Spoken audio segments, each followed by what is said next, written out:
ಜಯಶ್ರೀನ ಇದು ತಗೊಂಡು ಮಾಡಿದ್ವಿ. ಇವರು ನಮ್ಮ ಕೋ ಪ್ರೊಡ್ಯೂಸರು.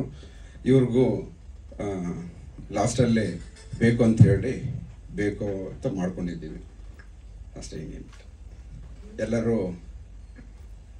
ನಮಗೆ ನಾವು ವಿಲ್ಲನ್ ಅಂತ ಮಾಡಿದ್ದೀವಿ ಇದರಲ್ಲಿ. ನಾನು ಬಿಲ್ಡರ್ ಆಗಿದ್ದೀವಿ. ನನಗೆ ತುಂಬ ದಿವಸದಿಂದ ಹಿಂಗೆ ಇತ್ತು. ನಮ್ಮ ಬ್ರದರು ಒಬ್ಬರು ಕಸಿನ್ ಬ್ರದರು ಕ್ಯಾಮ್ರಾಮನ್ ಆಗಿದ್ದರು. ಸೊ ಆಮೇಲೆ ನಮ್ಮ ಫ್ರೆಂಡು ಶ್ರೀಕಾಂತ್ ಅಂತ ಎಡಿಟರ್ಸು, ಈ ಥರ ಕೆಲವು ಜನ ಇದರಲ್ಲಿ ಇದ್ದಾರೆ, MTV ಕ್ಯಾಮ್ರಾಮನ್ಸು ಈ ಥರ ಎಲ್ಲ. ಸೊ ಆ ಮೂಲಕ ಬಂದಿದ್ದಾಗೆ. ಸೊ ಇದೊಂದು ಬೇಸಿಕಲಿ ನನಗೆ ಒಂದು ಕತೆ ಹೇಳಿದಾಗ they wanted to do this in Tamil and Kannada ಅಂತ ಬಂದಿದ್ದು ಸ್ಟೋರಿ ನನಗಿದು.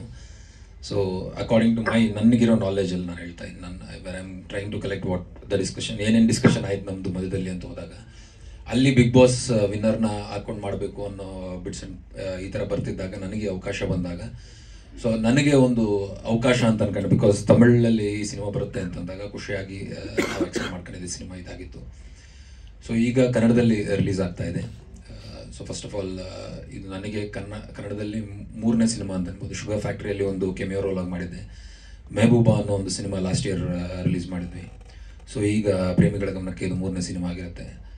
So basically I am not from this background. ವ್ಯವಸಾಯ ಕ್ಷೇತ್ರದಿಂದ ಬರ್ತಾ ನನಗೆ ಇದೊಂದು ಅಂದರೆ ನಾನು ಕಾಲೇಜಲ್ಲಿ ಇದ್ದಾಗಿಂದ ಥಿಯೇಟ್ರ್ ಆಗಿರಲಿ, ಡ್ಯಾನ್ಸು, ಡ್ರಾಮಾ, ಸ್ಕಿಟ್ಟು ಇದೆಲ್ಲ ತುಂಬ ಆಸಕ್ತಿ ಇರೋದ್ರಿಂದ ಇದೊಂದು ಆ್ಯಕ್ಟಿಂಗ್ ಅನ್ನೋದೊಂದು ಪ್ಯಾಷನ್ ಆಗಿ ತಗೊಂಡು ಹೋಗ್ತಾ ಇರಬೇಕಾದ್ರೆ ನನಗಿಂತ ಒಂದು ಕತೆ ಬಂದಿದ್ದು ಒಂದು ಅವಕಾಶ ಅಂತ ನಾನು ಭಾವಿಸ್ತಾ ಇದ್ದೀನಿ.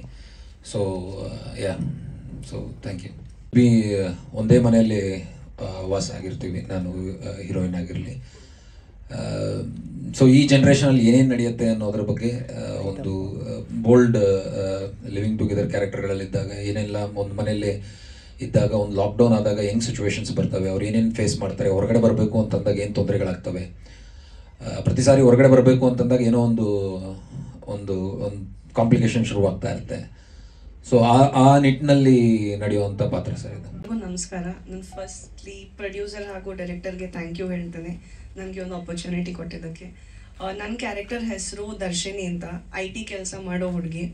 ಸೊ ರೀಸೆಂಟ್ ಡೇಸಲ್ಲಿ ಅದೇ ಯಂಗ್ಸ್ಟರ್ಸ್ ಸ್ಟಡೀಸ್ಗೆ ಇರ್ಬೋದು ಅಥವಾ ಕೆಲಸಕ್ಕೆ ಹೊರಗಡೆ ಹೋಗ್ತಾರೆ. ಸೊ ಅಲ್ಲಿ ಅವರ ಮೈಂಡ್ ಡೈವರ್ಟ್ ಆಗ್ತದೆ. ಇದು ಲಿವ್ ಇನ್ ಕಾನ್ಸೆಪ್ಟ್ ಇಟ್ಕೊಂಡು ಮಾಡಿದಂಥ ಸಿನಿಮಾ. ಲಿವಿನಲ್ಲಿ ಇರಬೇಕಾದ್ರೆ ಅದರ ಅಡ್ವಾಂಟೇಜಸ್ ಏನು, ಡಿಸ್ಅಡ್ವಾಂಟೇಜಸ್ ಏನು ಎಲ್ಲ ಸಿನಿಮಾದಲ್ಲಿ ತೋರಿಸಿದ್ದಾರೆ director. So cinema October 17th release ಆಗ್ತಿದೆ. ಎಲ್ಲರೂ ಸಿನಿಮಾ ನೋಡಿ ಸಪೋರ್ಟ್ ಮಾಡಿ. Thank you. ಎಷ್ಟನೇ ಸಿನಿಮಾ ನಿಮ್ದು? ಕನ್ನಡದಲ್ಲಿ 6ನೇ ಸಿನಿಮಾ. ಕಲ್ಪನಾ 2, ಹುಲಿರಾಯ, ಉಡುಂಬ, ಇನಾಮ್ದಾರ್. ತಮಿಳಲ್ಲಿ 1 ಮಾಡಿದ್ದೇನೆ, ತುಳುವಲ್ಲಿ 4 ಮಾಡಿದ್ದೇನೆ.